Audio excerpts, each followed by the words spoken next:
ఈ త్యాగాల యొక్క చరిత్ర అనేటువంటిది, ఈ రక్తం దారపోసినటువంటి చరిత్ర ఖచ్చితంగా చరిత్రను ముందుకు నడిపేటువంటి చరిత్రగానే ముందుంటది. ఎందుకంటే ఇవాళ చంపబడినటువంటి వాళ్ళు వాళ్ళకి ఒక్కొక్కరికి ఒక చరిత్ర ఉన్నది. 40-50 సంవత్సరాల చరిత్ర ఉంది. 30-40 సంవత్సరాలు అడవిలో ఉండి ఆదివాసీలను ఆర్గనైజ్ చేసి అక్కడ ప్రజల జీవితాలను మార్చి జీవన ప్రమాణాలు పెంచేటువంటి దిక్కు, చైతన్యం దిక్కు, ఒక కొత్త ప్రపంచం దిక్కు, ఒక విముక్తి అనేటువంటి ఆలోచన దిక్కు తీసుకెళ్లినటువంటి పోరాట యోధులు. అలాంటి పోరాట యోధులను మనం చూస్తాం. అలాంటి పోరాట యోధుల యొక్క కృషి అనేటువంటిది మనం తగ్గించలేం. ఇలా ఈ ఎన్కౌంటర్స్ అన్ని కూడా వివిధ పీరియడ్స్ లో, వివిధ ఆన్స్లాట్స్ లో వచ్చినటువంటి ఎన్కౌంటర్స్ అన్ని కూడా చరిత్రలో పట్టుకొని కాల్చిన 90% పైన పట్టుకొని కాల్చినవి. ఎదురెదురు ఘర్షణ జరిగి ఎదురెదురు సంఘటనలు జరిగినప్పుడు అది వేరు వైఖరి ఉంటుంది. కానీ ఇలాంటి కొన్ని ఘటనలు ఇలా ముందుకు వస్తున్నటువంటి ఘటనలు ఒక విషాదంగా ఉన్నది. ప్రజలందరూ రోధిస్తున్నటువంటి పరిస్థితులు, వాళ్ళ ప్రజలందరి యొక్క ఆవేశం అనేటువంటిది మనం చూస్తున్నాం. ఢిల్లీలో వీధుల్లోకి వచ్చి హిడ్మాయర్ యొక్క వీరోచిత సాహస జీవితాన్ని ఎన్లైట్ చేస్తున్నటువంటి పరిస్థితి, కొత్త జనరేషన్ వాళ్ళు ఆలోచిస్తున్న స్థితి అంటే రేపు చరిత్ర గతి అనేటువంటిది మళ్ళీ ముందుకు వెళ్ళేటువంటి పరిస్థితి మనం స్పష్టంగా చూస్తున్నాం. అందుకే ఈ సంక్షోభంలో కూడా అనేకమైనటువంటి అపసవ్యతలు ముందుకు వచ్చినటువంటి పరిస్థితి ఉన్నది. 40 ఏళ్ళు 50 ఏళ్ళు పనిచేసినటువంటి వాళ్ళంతా డీవియేషన్స్, ఇలా చరిత్ర ముందుకు పోదు అనేటువంటి పద్ధతుల్లో, వెనక్కు చూసేటువంటి పద్ధతుల్లో, ఇక మాతో ఏం కాదు అనేటువంటి చేతులెత్తేసేటువంటి ఒక ధోరణులు ఏవైతే వచ్చినాయో, పోరాటంలో త్యాగాలు చేసి హిరాయిస్టిక్ గా తమ జీవితాన్ని అంకితం చేసిన ధోరణి, ఒక దిక్కు రూపుబాటు ధోరణులు ఇవాళ ముందుకు వస్తున్నటువంటి పరిస్థితి. 2 రకాల ధోరణుల మీద దేశంలోని మధ్యతరగతి వర్గం భిన్నమైనటువంటి పద్ధతుల్లో రకరకాల రాజకీయ చర్చ ఇవాళ సాగిస్తున్నటువంటి ఒక క్రమం. అయితే మన దేశంలో ఉన్నటువంటి ఉత్పత్తి సాధనాలు ఎవరి చేతిలో ఉన్నాయి? ఇలా ఉత్పత్తి సాధనాలు దేశంలో ఉన్నటువంటి అంతరాలు ఎట్లా ఉన్నాయి? ఇలా ముడి షా దగ్గర ప్రత్యామ్నాయం అనేటువంటిది ఉందా? రైతాంగం 14 మాసాలు సమ్మె చేశారు, రోడ్డును బైఠాయించారు, 3 చట్టాల మీద పోరాడినారు. కానీ హామీ ఇచ్చే ఇప్పటికీ కూడా అమలు జరగని పరిస్థితి ఉంది. ఎస్కే నాయకత్వంలో ఇలాంటి ఉద్యమాలు నడుస్తున్నాయి. ఇలా లేబర్ కోడ్, కార్మిక వర్గం, కోట్లాది కార్మిక వర్గం యొక్క నిజ జీవితం ఇవాళ 26 నుంచి రోడ్ల మీద వాళ్ళ జీవితాలు ఏంటి? ఈ సమస్యలకు రాజకీయ పరిష్కారం ఎక్కడున్నది? ఇలా దేశంలో ఒక కాస్ట్ ఫ్యాక్టర్ ఈ దేశంలో ఉన్నది, అస్తిత్వ సమస్యలు ఉన్నాయి. ఇలాంటి సమస్యలు ఉన్నటువంటి దేశంలో ఎలా డీవియేషన్ ఆలోచనలు, పోరాటంలో ఏమి మార్పులు తీసుకురావాలి, రూపాలు ఏం మార్చాలి, ప్రజలను అంచనా వేస్తున్నటువంటి విషయాలు ఎట్లుండాలి, ఎత్తుగడలు ఎట్లా ఉండాలి అనేటువంటిది. కానీ లక్ష్యం యొక్క టార్గెట్ ఈ వ్యవస్థను మౌలికంగా మార్చాలనే రాజకీయ వైఖరి అనేటువంటి దానిలో డీవియేషన్స్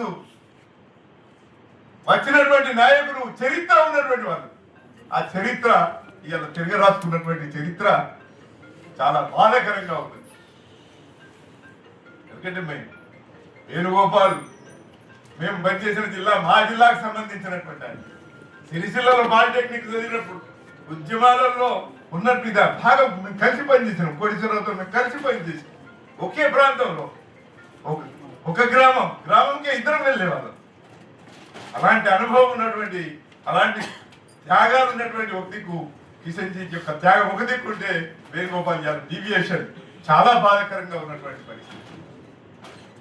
ఖండించదండి. అయితే అన్నిటినీ నిర్ణయించలేదు.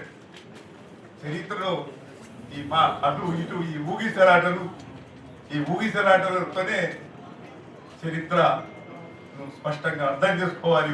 ఊగిసలాట లేకుండా పోరాటాన్ని ముందుకెట్లా తీసుకెళ్ళాలి, ఏమన్నుంటే పోరాటం ముందుకెళ్ళాలి. దానికి సంబంధించిన మార్పులు, పోరాటం ఎట్లా, ఇంకా పోరాటంలో ఏమి మార్పులు తీసుకొచ్చి శత్రువును నిలబెట్టి యుద్ధం చేసే రాజకీయ వైఖరి, లేకపోతే అమితుమి కాకపోతే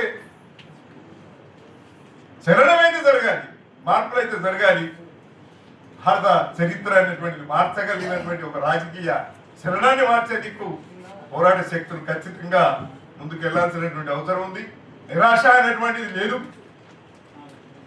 సమస్య, మార్క్సిజం యొక్క సమస్య ఏమిటి, పోరాటం యొక్క సమస్య ఏమిటి, ఆ పోరాటంలో ఉండేటువంటి అప్స్ అండ్ డౌన్స్ ఎట్లా ఫేస్ చేయాలనేటువంటిదే ఉండాలా. ఈ ఎన్కౌంటర్స్ తోని చరిత్ర ఆగిపోదు. ఎన్కౌంటర్స్ చేసినంత మాత్రమే చరిత్ర ఆగిపోదు. చాలా మందిది సూరపనేని జనార్దన్ చూసాం, జంపాల చంద్రశేఖర్ ప్రసాద్ చూసాం, దాంతో పాటు రామచంద్రయ్య, రామనాథ్ సాహెబ్, వీళ్ళందరూ ఉన్నారు. మావోయిస్టు సెక్షన్ సంబంధించినటువంటి వాళ్ళు అనేకం అమరులైనటువంటి వాళ్ళు ఉన్నారు. అందుకొరకు త్యాగాలు అనేటువంటివి ఇంకా ఇంకా మనం చేయాల్సి ఉంటుంది. చరిత్ర ముందుకు నడవాల్సి ఉంటుంది. నిరాశావాదంతో మనం ఆలోచించాల్సిన సబ్జెక్టే లేదు. కానీ కొన్ని సంఘటనలు బాధేస్తాయి. అయినా మనం తిరిగి పునరాలోచించి చరిత్రను ముందుకు ఎట్లా తీసుకెళ్లాలా, పోరాటాల్లో మలుపులు ఎట్లా తీసుకెళ్లాలా. ఇలా ప్రజలందరినీ ఒక దిక్కు వెళ్తున్నారు.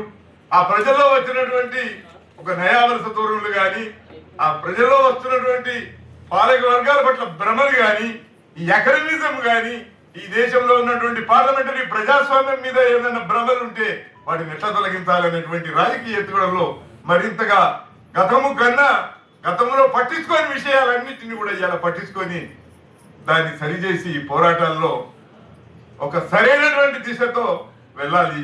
ఇలా కమ్యూనిస్టు విప్లవకారులంతా ఒక్క తాటి మీద లేరు. ఒక్క తాటి మీదకి రావాల్సినటువంటి సందర్భం కూడా ఉన్నది. ఆ కమ్యూనిస్టు విప్లవకారుల మధ్యన కూడా కాన్సెన్సస్ చర్చ, యూనిటీ కాకపోతే కనీసం దగ్గర వైషమ్యం లేకుండా, గీత లేకుండా, ఘర్షణ లేకుండా మరింతగా కలిసి ఈ స్థితిని మార్చాలా. మన ఆలోచనను, మన సిద్ధాంతాన్ని మరింతగా ఎట్లా అడ్వాన్స్ చేద్దాం, దీన్ని రాజకీయంగా ఎట్లా ముందు తీసుకుపోదాం అనేటువంటిదే. నక్సల్బరి దెబ్బతిన్నది, దాని నుంచి లేస్తుంది. శ్రీకాకుళం దెబ్బతిన్నది, దాని నుంచి లేస్తుంది. అనేక పోరాటాలు దేశంలో వచ్చినాయి, అన్నిటి నుంచి లేస్తేనే మనం అనుభవం గణించుకుంటున్నాం. మనం మరింత మన లైన్కు పదును పెట్టి ఈ లైన్ను మరింత సమరశీలంగా, ఆబ్జెక్టివ్గా, ప్రజలకు దగ్గరగా, ప్రజలందరినీ కదిలించేటట్టుగా ఎట్లా ముందుకు తీసుకెళ్లాలనేటువంటిదే కమ్యూనిస్టు విప్లవకారుల కర్తవ్యం. ఇట్మా కానీ, నంబాల కేశవరావు కానీ, మరణించినటువంటి అమరులు కగార్ బయట కానీ మరణించినటువంటి అమరవీరులందరినీ కూడా మనం మననం చేసుకుంటాం, జ్ఞప్తి చేసుకోవడం అనేటువంటిది మరింత పోరాటాల దిక్కు, మరింత త్యాగాల దిక్కు, మరింత మన లైన్ను పదును పెట్టి మన ప్రజలందరినీ కూడా కూడగట్టడానికి, మరింత మనం ఐక్యం కావడానికి. మనం ఐక్యమైతే ప్రజలకు విశ్వాసం వస్తుంది. ప్రజలకు విశ్వాసం వస్తే పోరాటాల్లో సరికొత్త పోరాటాలు రంగం మీదకి వస్తాయి. ఆ పోరాటాల నుంచి భావం భౌతిక శక్తిగా మారుతుంది. ఆ భావం భౌతిక శక్తే ఒక రాజకీయ చరిత్రను మారుస్తుంది. మనం నమ్ముకున్న విశ్వాసాలు అడ్వాన్స్ అవుతాయి అనేది నేను భావిస్తూ మరొకసారి ఇడ్మా మరియు కేశవరావు, దాంతో పాటు గాజర్ల రవి, సత్యనారాయణ రెడ్డి, రామచంద్ర రెడ్డి మరియు నాకు తెలిసినటువంటి ఇతర కామ్రేడ్స్ అందరికీ కూడా మరొకసారి వినమ్రంగా జోహార్లు అర్పిస్తూ సిపిఎం న్యూ డెమోక్రసీ తరఫున విజ్ఞప్తి చేస్తూ ముగిస్తున్నాను.